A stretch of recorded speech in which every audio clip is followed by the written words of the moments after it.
Hello everyone, welcome back to our channel. आज की class में हमें पढ़ना है अपने क्लास 12th हिस्ट्री का chapter number 10 which is about rebels and Raj. So इस चैप्टर में मेजरली हमें कवर करना है द रिवोल्ट ऑफ 1857। 1857 का रिवोल्ट देखना है हमें इस चैप्टर में। सो ये चैप्टर स्टार्ट होता है, अगर हम थोड़ा पीछे से चलें, सो 1757 में थोड़ा देखें तो तब होता है battle of Plassey, and in 1764 में बैटल ऑफ बक्सर, एंड इससे दीवानी राइट्स आ जाते हैं ब्रिटिशर्स या फिर ईस्ट इंडिया कंपनी के पास, दीवानी राइट्स। ठीक है ना। नेक्स्ट इज 1793 में हमें मालूम है कि परमानेंट सेटलमेंट एक्ट आता है। देन 1818 तक बॉम्बे डेक्कन कवर हो जाता है पूरा ईस्ट इंडिया कंपनी के रूल के अंदर, तो वहाँ पे भी रिओटवारी सेटलमेंट आता है।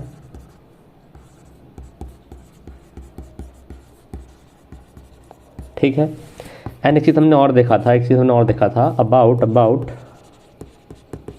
सब्सिडियरी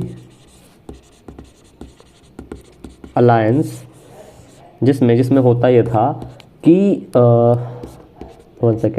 कि जो प्रिंसली स्टेट्स हैं वो या फिर जितने भी राजा रजवाड़े हैं, उनके किंगडम्स हैं, वो लोग खुद की आर्मी नहीं रख सकते। उनके पास आर्मी रहेगी ब्रिटिशर्स की, और उसको मेंटेन ये लोग करेंगे। ठीक है। एंड दूसरा, इनकी खुद की आर्मी रहती थी, और उनमें जो सिपाहीज रहते थे, मतलब सिपाही, वो इंडियन रहते थे। ठीक है। अब इंडियन रहेंगे तो ऑफ कोर्स इनका कोई रिलीजन या फिर कास्ट सोसाइटी कुछ रहेगी। सो इंडियन है तो हिंदू रहेंगे या फिर मुस्लिम रहेंगे। ठीक है। सो होता क्या है 10th में 1857 को जो सिपाहीज हैं, जो इंडियन सिपाहीज हैं, ये अटैक कर देते हैं ब्रिटिशर्स के बेल ऑफ आर्म्स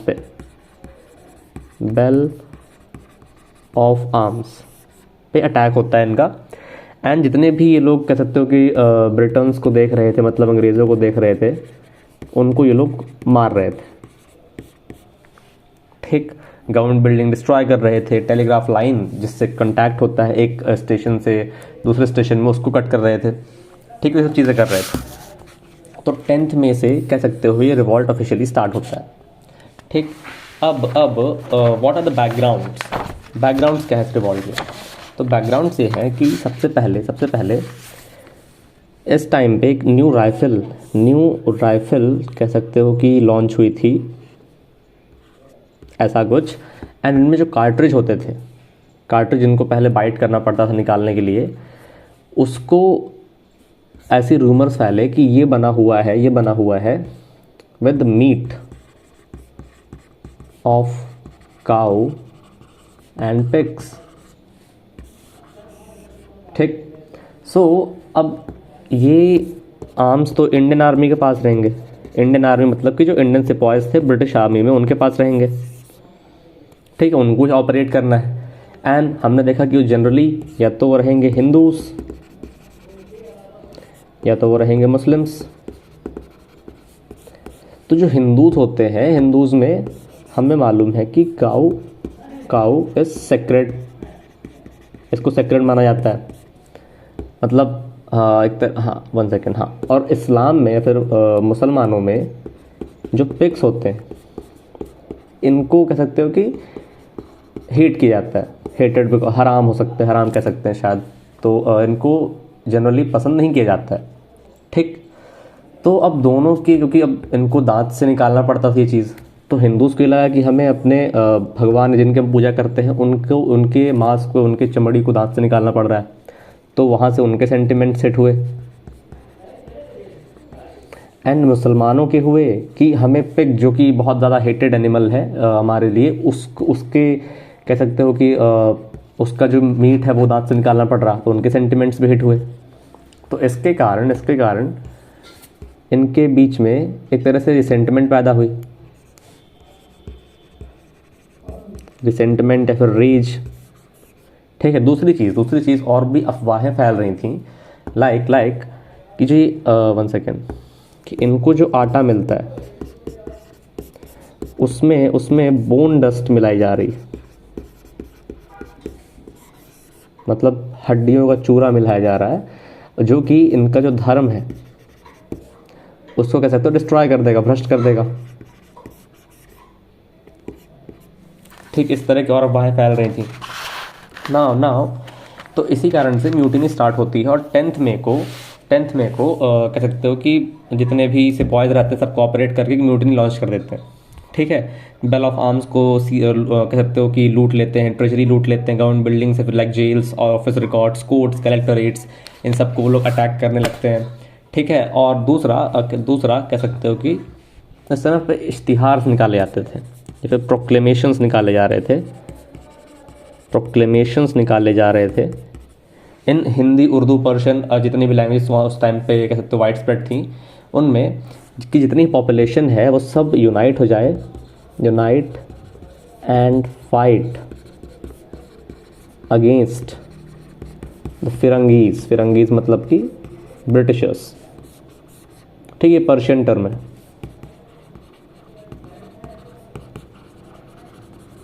ठीक है ना। अब क्या हुआ कि धीरे धीरे और लोग इसमें इन्वॉल्व होते गए, जैसे लोकल मासेस तक ये इन्फॉर्मेशन पहुंची तो वो लोग भी इन्वॉल्व होना शुरू हुए। सो रिवॉल्ट बड़ा बनता गया। ठीक है। बहुत से रिच पीजेंट्स, मनी लेंडर्स, उनको भी टारगेट किया जाता था बाय स्मॉल पीजेंट्स एंड जो ऑर्डिनरी पीपल थे जिनको वो लोग एक्सप्लॉइट किया करते थे, उनको भी टारगेट किया गया। ठीक है। अब धीरे धीरे ये म्यूटिनी की तरह स्टार्ट होता है। Started as a mutiny but turned to a rebellion। ठीक है। अब कह सकते हो कि म्यूटिनी और रिबेलियन में अंतर क्या है। म्यूटिनी जो होती है एक तरह से आर्म्ड फोर्सेस जो होती हैं, आर्म्ड फोर्सेस, इनका कलेक्टिव जो वो रहता है, कह सकते हो कि disobedience to rules and regulation, वो उनके लिए टर्म यूज़ किया जाता है म्यूटिनी। और रिबेलियन जो होता है, फिर रिवॉल्ट होता है, इसमें जनरल पॉपुलेशन रोड पे आ जाती है। ठीक है। अपनी अथॉरिटी जो पावर स्टैब्लिश उसको ख़त्म करने की कोशिश करती हैं। ठीक, तो वो होता है रिबेलियन। ठीक। अब 1 सेकेंड। हाँ, तो जो ये रिवॉल्ट चल रहा था, इसमें कह सकते हो कि सिमिलर पैटर्न ऑब्जर्व किया गया। The similar pattern was observed during the revolt. ठीक है। और वो सिमिलर पैटर्न कैसा था कि पहले मतलब कह सकते हो कि पहले बेल ऑफ आर्म्स लूटते हैं, फिर सरकारी खजाना, उनका जो ट्रेजरी है वो लूटेंगे, उसके बाद ब्रिटेन पर अटैक करेंगे। तो ये पूरा एक पैटर्न चल रहा था। इससे समझ में आ रहा है कि इन लोग किसी ना किसी तरह से कम्युनिकेट करके एक प्रॉपर प्लान बना रहे हैं और फिर उसका एग्जीक्यूशन कर रहे हैं। इसीलिए सिमिलर पैटर्न में है ना। क्योंकि फॉर एग्जांपल कोई म्यूटिनी या फिर रेबेलियन हो रहा है लखनऊ में एंड दूसरा कोई हो रहा है अवध में, तो इनको मालूम कैसे है कि जो चीज़ यहाँ पे स्टार्टिंग से लोग कर रहे हैं वैसे हम लोग भी करें, क्योंकि इनके बीच में कम्युनिकेशन स्टैब्लिश्ड है किसी के थ्रू। सो कम्युनिकेशन के लिए उन लोग यूज़ करते थे स्पाइस वगैरह रखते थे अपने, जैसे सीक्रेटली कम्युनिकेट कर पाएँ बिना सरकार की नज़र में आए। ठीक है। और जितने भी डिसीजंस रहते थे पंचायत, मतलब कह सकते हो कि रिबेलियन से रिलेटेड, कि हमें अब आगे क्या करना है, कैसे करना है, कौन लीड करेगा, ये सारे डिसीजंस पंचायत के थ्रू लिए जाते थे। मतलब पंचायत ऐसे आज वाली पंचायत नहीं, पंचायत ऑफ सिपॉयज, मतलब डिबेट्स एंड डिस्कशन। ठीक है। एंड कह सकते हो कि तुम जो सिपॉयज थे इसमें, मतलब जो सिपाही थे या फिर सोल्जर्स थे, वो खुद इस रिबेलियन को स्टार्ट करने वाले थे। ठीक ना। अब थोड़ा देखते हैं about leaders of the revolt. इसमें कुछ फेमस लीडर्स के भी नाम आते हैं। लीडर्स ऑफ द रिवोल्ट इसमें आता है सबसे पहले कि देखो, सबसे पहले तो हमें ये देखना पड़ेगा कि इफ इतने बड़े लेवल पे कोई रिवोल्ट हो रहा है तो उसको लीड करने वाली कोई स्ट्रॉन्ग पर्सनालिटी भी चाहिए। जिसको जिसको लोग फॉलो करने के लिए तैयार हों, जिस पे ट्रस्ट रखते हों, ठीक, जिसको आइडलाइज करते हों। तो ये जनरली होते थे, generally these were the influential people और इन्फ्लुएंशियल फिगर, लाइक कहीं का कोई किंग हो गया, कोई कहीं का नवाब हो गया, या फिर कोई कह सकते हो कि स्ट्रॉन्ग ज़मींदार, ठीक है, जो लोग से परेशान है, कोई राजा हो गए, ठीक। लाइक अब इसमें कुछ एग्जांपल्स देख लेते हैं कि इन दिल्ली की ओर से जो संभाल रहे थे, वहाँ के सिपाही लड़ रहे थे on the leadership of Bahadur Shah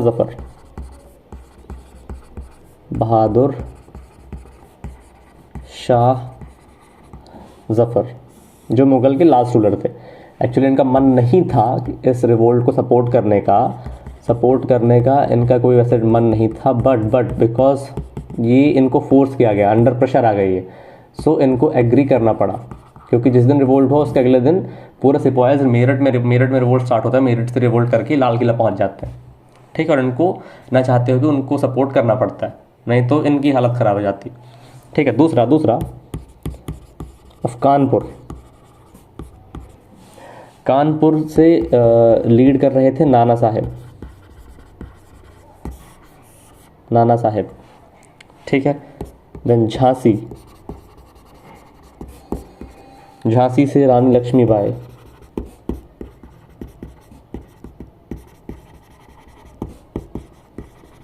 ठीक है। देन फ्रॉम अवध से रूल कर रही थी, मतलब लीड कर रहे थे बेगम हजरत महल, ठीक है। एंड फ्रॉम अर्रा से कुंवर सिंह। तो ये कुछ इन्फ्लुएंशियल लीडर्स जिनका मतलब एग्जाम्स में मैच करने के लिए पूछा जाता है इनके सवाल, लाइक ऐसे रीअरेंज करके उन्हें दे देंगे और मैच करने के लिए आता है CVT में, ठीक है। अब बहुत जगह पर, ये तो देखो इन्फ्लुएंशियल लीडर्स हो गए, बहुत जगह पर हमें देखने को मिलते हैं ऑर्डिनरी सिटीजन्स, है नहीं, तो इन्फ्लुएंशियल लीडर्स हो गए। नाउ बहुत जगह पर ordinary people were also leading the revolt at local level, ठीक है। जैसे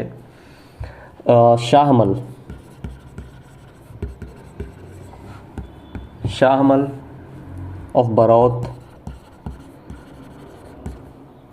ठीक है। सिंहभूम से झारखंड, सिंहभूम से देयर वाज गुनू, ठीक है। मौलवी अहमदुल्ला शाह फ्रॉम अवध से एक और लीडर थे, मौलवी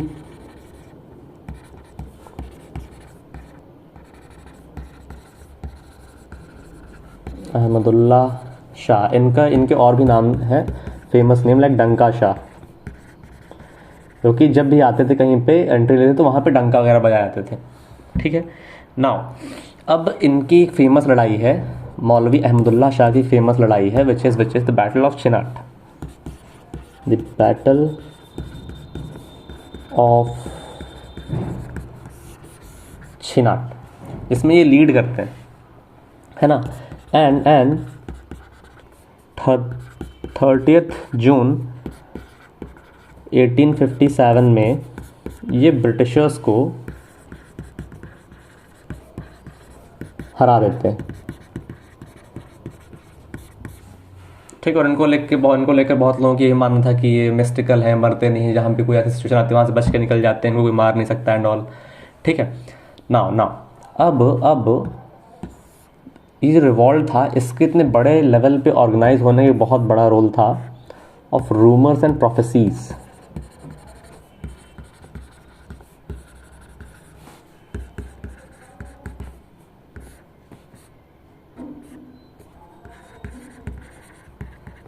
क्योंकि है क्या कि उस टाइम पे जो पॉपुलेशन है, तो मेजॉरिटी पॉपुलेशन जो है वो इलिटरेट है, एंड जब इलिटरेट रहेगी तो विश्वास किस पे करेगी? विश्वास करेगी अंधविश्वास पे। तो रूमर्स, प्रोफेसीज, इन पे इनका बहुत मानना था, ठीक है, लाइक किसी बाबा ने कुछ प्रोफेसी कर दी कि इस टाइम पे ब्रिटिश रूल ख़त्म होगा, तो लोग उसको मान जाते थे। तो ऐसा ही कुछ रूमर्स वगैरह फैले हुए थे जो हमने डिस्कस किए थे पहले भी, कि cartridges of cows and pig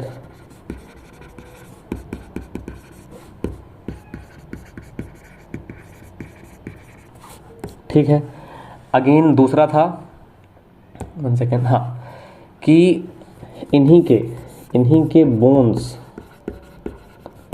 का डस्ट मिलाया जाता है इन देयर फ्लोर, मतलब उनके आटा में, ठीक है। एंड एक प्रोफेसी हुई थी कि 23rd of June in 1857 British rule will and in India. क्यों? क्योंकि इसको 100 साल पूरे हो जाएंगे। 1757 में बैटल ऑफ प्लेसी से इनका जीतना स्टार्ट हुआ था इंडिया में, ठीक है। तो उसको लेकर प्रोफेसी थी एक, ठीक है। अब दूसरी चीज़, रूमर्स फैलना कैसे स्टार्ट हुए? रूमर्स फैलना ऐसा स्टार्ट हुई है कि जब ब्रिटिशर्स आते हैं तो वो देखते हैं कुछ चीज़ों में कि यहाँ पे बहुत ज़्यादा सोशल एविल्स मौजूद हैं, एंड उसको वो लोग रिफॉर्म करने का ट्राई करते हैं, लाइक अपने ही फ़ायदे के लिए, हाँ, रिफॉर्म करने का ट्राई कर रहे हैं। सो 1820 से इनको बहुत ज़्यादा इंडियन मासेस की तरफ से नापसंद किया जाने लगा। क्यों? क्योंकि लोगों के पर्सनल बिलीफ्स में चेंजेस लेके आ रहे हैं, ठीक है। लाइक सती प्रथा वगैरह बंद हो गई थी एंड ऑल, और क्योंकि इन्हीं सब चीज़ों के कारण इनको इतना ईजिली विश्वास दिला दिया गया कि जो ब्रिटिशर्स हैं वो तुम्हारा धर्म भ्रष्ट करने आ रहे हैं, है ना। लाइक वो चाहते नहीं कि तुम लोग को स्वर्ग की प्राप्ति हो, तुम लोग को मोक्ष मिले एंड ऑल। इसलिए लोगों को भरोसा बहुत जल्दी हो गया, क्योंकि इस तरह कुछ ऐसे इवेंट्स हुए थे जहाँ पर उन्होंने ब्रिटिशर्स को देखा था ऐसी कुछ चीज़ें करते हुए जो उनके उस टाइम पे रिलीजन के खिलाफ थी, ठीक है ना। अब थोड़ा स्पेसिफिकली रिवोल्ट को देखें तो हमें देखना है about the revolt in Awadh.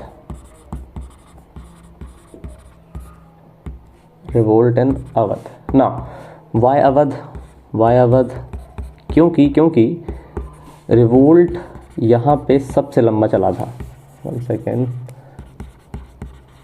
Revolt lasted long here, ठीक है। अब अवध जो है वो 1801 में सब्सिडियरी अलायंस साइन करता है विद ब्रिटिशर्स। उसके बाद भी 1856 में इसको अनेक्स कर लिया जाता है एंड यहाँ पे आई थिंक कहीं वैसे मेंशन है नहीं, but I think summary settlement act लगाया जाता है।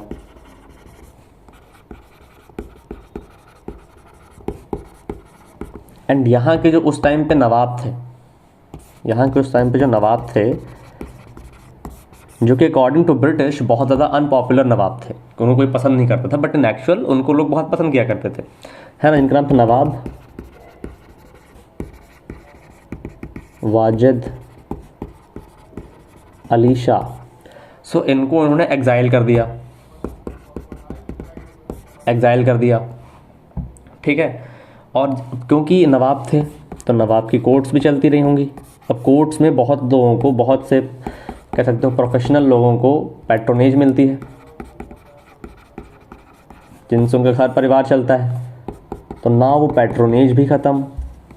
तो अब यहाँ से हुआ क्या कि जो एलीट क्लास थी प्लस जो मासेस थे,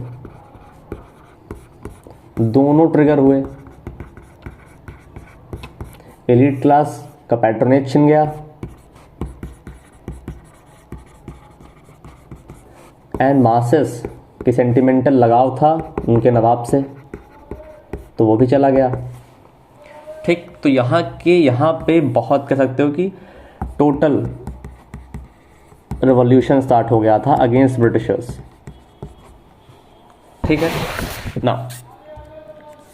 अब थोड़ा सब्सिडियरी अलायंस के बारे में अगर देख लो, सब्सिडियरी अलायंस 1798 में आया था, 1798 और इसको लेके आने वाले थे मिस्टर लॉर्ड वेलेस्ली।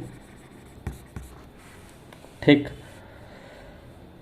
हाँ, सो अब क्या हो रहा था कि अवध में हमने देख लिया है कि सबके अलग अलग एंगल चल रहे हैं उसको देखने के, रेबेलियन को, है ना। जो वहाँ पे मेजरली ताल्लुकदार वगैरह थे उनको डिसआर्म कर दिया गया था, उनके फोर्ट्स वगैरह डिस्ट्रॉय कर दिए गए थे, समर सेटलमेंट एक्ट लगा दिया गया था। तो समर सेटलमेंट एक्ट में जनरली होता क्या है, इसको थोड़ा और अच्छे से देखें तो इसमें ताल्लुकदार्स को एलिमिनेट कर दिया गया बीच से। सो इनका भी वो ख़त्म पूरा, जितना अभी तक वो होता था कि इकोनॉमिक फाइनेंशियल जो है रिसोर्सेज जनरेट कर पाते थे, वो भी ऑप्शंस इनके पास ख़त्म। तो ताल्लुकदार पार्टिसिपेट कर रहे हैं रिवॉल्ट में। पीजन का एंगर ये था कि जो revenue demand increase from 30% to 70%। तो पीजेंट्स भी शामिल हुए रिवॉल्ट में। और सिपाहीज का एंगल ये था कि जो मेजरली जो बंगाल था, 1 सेकेंड, ये बंगाल था एंड इसके बगल में अवध था।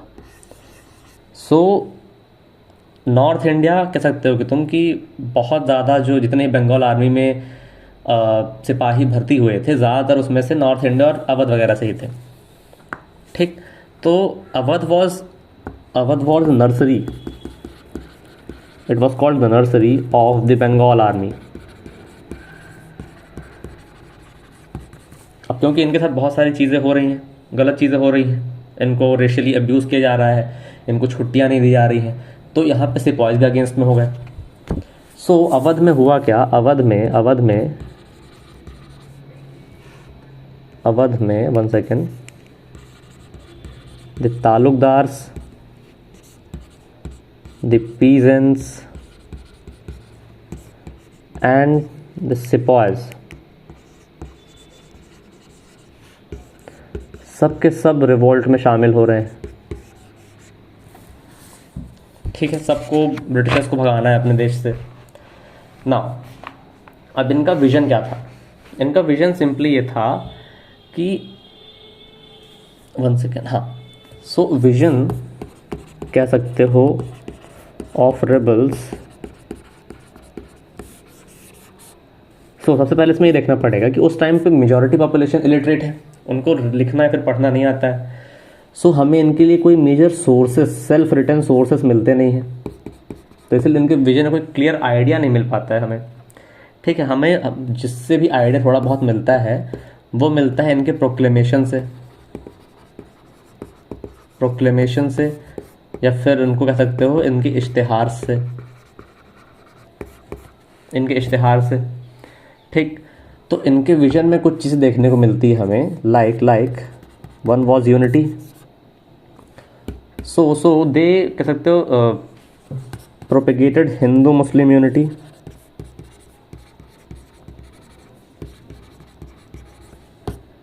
दूसरा कि कह सकते हो कि harmony of Hindu Muslim culture जो थी, यानी लोग कहते थे कि हिंदू मुस्लिम कल्चर के पीछे बहुत ज़्यादा हारमोनी थी फ्रॉम द मुगल एरा, और उसके बाद जब से ब्रिटिशर्स आ गए तो उस हारमोनी को वो लोग तोड़ने की कोशिश कर रहे हैं। ठीक है, उसको वापस लेके आना है एंड एक तरह से इनको कन्वर्ट करना था इस रिवॉल्ट को as a crusades against the Britishers. Crusades मतलब कि द रिलीजियस वॉर, जो कि एक टाइम पे क्रिश्चियनिटी या फिर यूरोपियन एम्पायर्स, फिर रोमन एम्पायर जो था वो कर रहे थे अगेंस्ट इस्लामिक एम्पायर्स। ठीक है ना। अब जिनकी जो प्रोक्लेमेशंस होती थी, ये जितनी भी ब्रिटिश राज से एसोसिएटेड चीज़ें थी, सड़कें, ट्रेन और ये जितने भी कह सकते हो कि सरकारी ऑफिसर और उनके डिपार्टमेंट, सबको ये लोग रिजेक्ट कर दिया करते थे। ठीक है, और जितने भी ऑफिसर्स थे उनके सबके खिलाफ इन्होंने रिवोल्ट किया, चाहे फिर वो इंडियन हो चाहे वो ब्रिटिशर। ठीक है ना। अब जब रिवोल्ट हो रहा है तो रिवोल्ट में फॉर्मर पावर को रिप्लेस कर दिया जाता है by a new power. So former power को तो बहुत जगह पर इन्होंने डिफीट किया, लाइक ब्रिटिशर्स को बहुत जगह से इन्होंने कह सकते हो भगा दिया। बट न्यू पावर क्या रहेगी, क्या उनके पास कोई अल्टरनेटिव पावर का सोर्स था? हाँ, तो जैसे ही इनके ब्रिटिश रूल्स कोलैप्स हुआ करते थे, रेबल्स वहाँ पे अपना एडमिनिस्ट्रेशन स्टार्ट कर दिया करते थे, है ना। Like in Delhi, Lucknow, Kanpur, Delhi, in Lucknow, in Kanpur, ठीक। और ये generally they were trying to restore the pre British era, मतलब कि जो किंगडम होते थे, एम्पायर्स और उनका एक एम्पायर वहाँ, उसके अलग से कोर्ट्स वगैरह चला करते थे, वो वाला सिस्टम ये लोग वापस लेके आना चाहते थे, ठीक है। एंड इन्होंने अरेंजमेंट्स किए to collect the land revenue, जिससे ये लोग अरेंज कर सकें resources to fight against Britishers, ठीक। एंड कह सकते हो कि 1 सेकेंड, हाँ। सो अवध में लेट 1857 से लेके अर्ली 1858 तक जितने भी ब्रिटिश स्ट्रक्चर्स थे जो इन्होंने डिस्ट्रॉय कर दिए थे, अरे कहाँ गया, 1 सेकेंड, हाँ। सो लेट 1857 से अर्ली 1858 तक जितने भी कह सकते हो ब्रिटिश स्ट्रक्चर डिस्ट्रॉय हुए थे, उन सब को, और जितने भी उनके पुराने लॉ एंड एडमिनिस्ट्रेशन को डिस्ट्रॉय करके नए बनाए गए थे, उन सबको ब्रिटिशर्स ने वापस से रीगेन कर लिया।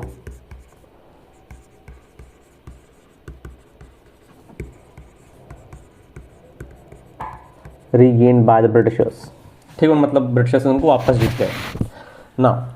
सो जीत गए मतलब रिवोल्ट को रिप्रेस किया गया। सो थोड़ा देख लेते हैं about the repression of the revolt.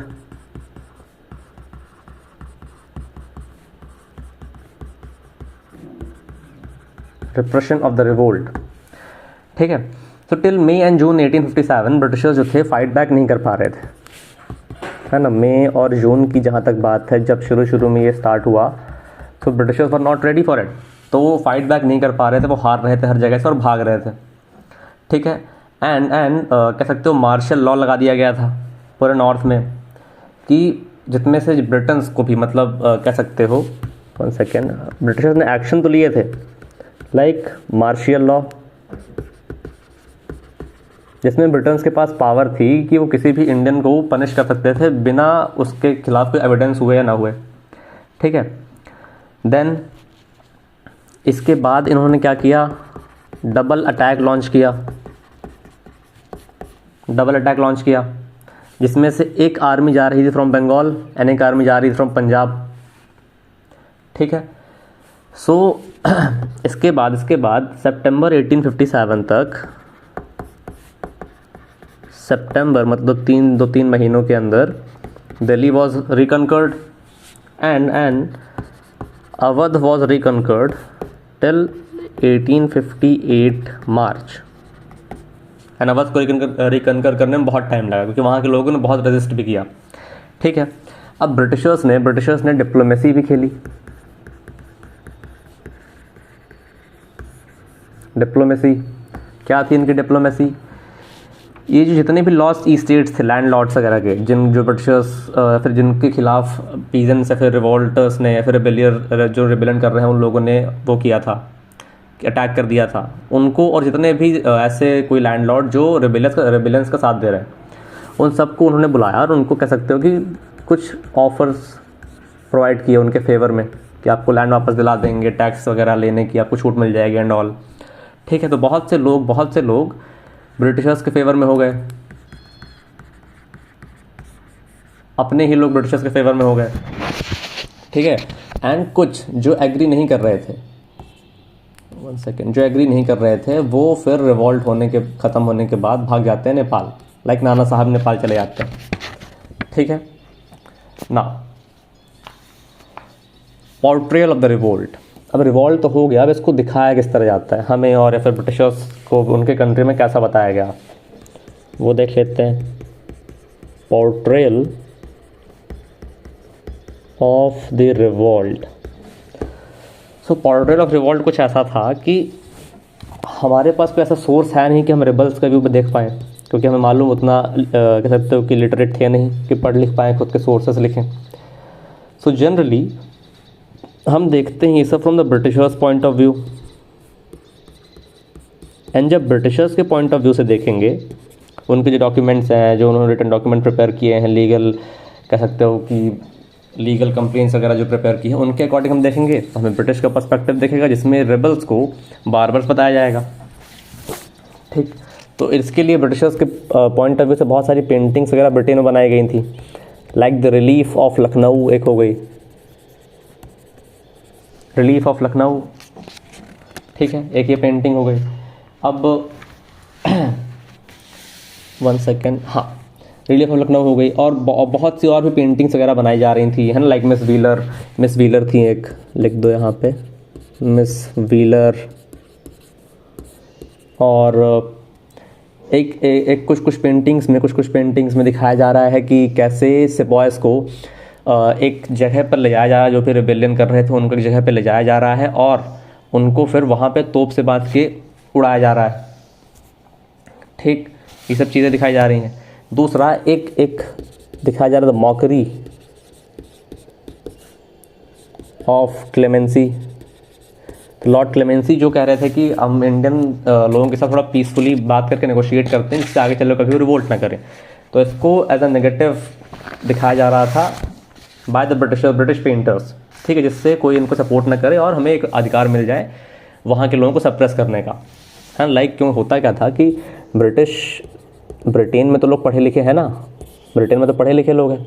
सो अब इनको ही मालूम है कि इंडिया पे हमारा रूल है, तो वहाँ पे अत्याचार तो कर नहीं पाओगे डायरेक्टली बिना किसी रीज़न के, क्योंकि ह्यूमन राइट्स वगैरह एंड ऑल ब्रिटेन में तो अवेलेबल है, यहाँ के लोग भी इतना ज़्यादा इनह्यूमन तो नहीं है।